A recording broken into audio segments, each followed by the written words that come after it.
cut off the head of the serpent-haired one and receive the blessing of the gods. This is a test of destiny. It is also a piece of paper, an unquestionable oracle. The gods called, the heroes answered, and the gates of destiny slowly opened. Perseus, under the watchful eyes of all, set out on his journey. Athena's guardian shield, Hermes' boots of the blast wind, and Hades' invisible coronet. These divine gifts came down one after another, but there was no glorious joy in Perseus' heart. Of Medusa, he had heard two versions. One said she was a monster, serpent-haired, devouring, cold-blooded as stone. And the other? Just a vague recollection. Medusa, the fairest woman in the city of Athens. She is a priestess of the goddess, gentle and wise. He didn't know the truth, but he knew that he had no choice. Perseus stepped into the abandoned temple. He stalked slowly, approaching the legendary monster. He raised his bronze shield and carefully peered through the reflection. Instead of a hideous serpentine hair and fangs, he saw a face full of fatigue and pain. Just a moment after he raised his sword, she did not attack or turn around. It just spoke in a low voice, like a dreamy murmur. "Are you here to kill me too?" That voice was broken and sad, with a kind of humiliation buried deep in the dust. It was as if she already knew. The ending never changed.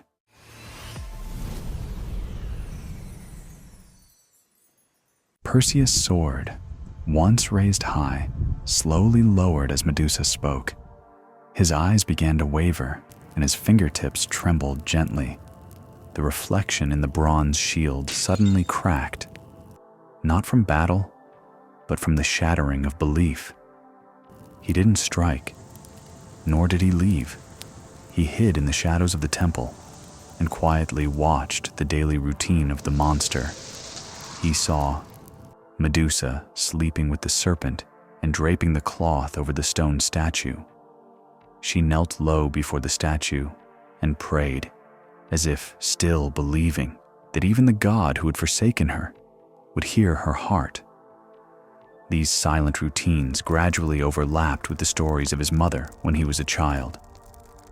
In his eyes, Medusa's piety outshone that of any mortal on earth. Perseus never fully trusted the gods. He accepted the trials, not for glory, but to defy his fate, to prove the hero is not a tool of the gods, and this cursed being in front of him is not a monster. She's like some kind of God-forsaken tragedy.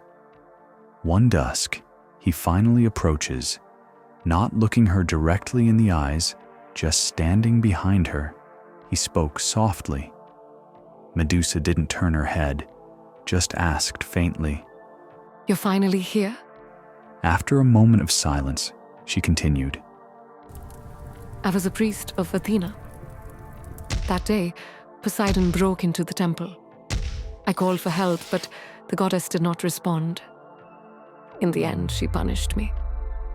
I survived, but became a monster. You all came to kill me, but I just want to live." Perseus lapsed into silence. Then he loosened his fingers, and the tip of his sword touched the ground with a crisp clang. He removed his helmet and lowered his shield. He whispered, "You're not a monster.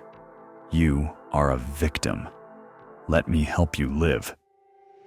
At that moment, the wheel of fate was slightly deflected. The myth, from then on, no longer followed the established path.